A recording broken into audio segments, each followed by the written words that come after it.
what are the most effective techniques you've used to minimize the mistakes? We made mistakes, we'll make more mistakes. We think not so much, we think in terms of not exposing ourselves to any mistakes that could really hurt our ability to play tomorrow. And so we're always thinking about, worst case situations. And there are, on the other hand, we have a natural instinct to do things big, both of us.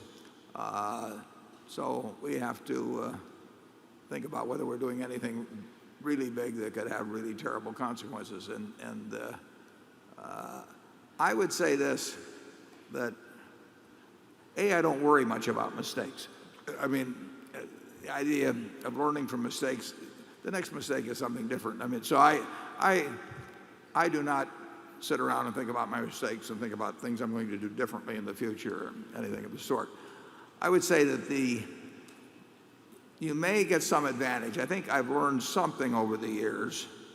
I haven't learned more about a basic investment philosophy. I got that when I was 19, and I said, look, I think I've learned more about people over the years, and I'll make mistakes with people, and that's inevitable. But I think I'll make more good judgments about people.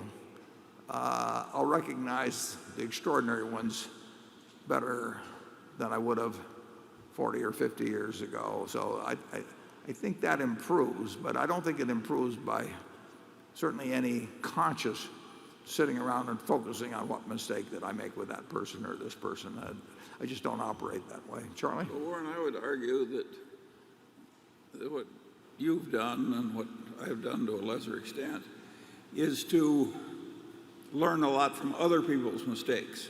That is really a much more pleasant way to learn hard lessons. And we have really worked at that over the years, partly because we find it so interesting, the great variety of human mistakes and their causes. And I think this constant study of other people's disasters and other people's errors has helped us enormously. Don't you, Warren? Oh, yeah, well, that's true. In terms of reading of financial, I've always been absolutely absorbed with reading about disasters. And there's no question. I mean, when you look at the folly of humans, I've focused on the folly in the financial area. There's all kinds of folly elsewhere. But just the financial area will give you plenty of material if you like to be a follower of folly. And I do think that understanding, and that's what gave us some advantage over these people that had IQs of 180, and could do things with math that we couldn't do. They really just didn't have an understanding of how human beings behaved and what happens. 2008 was a good example of that too. So we have been a student of other people's folly, and it served us well.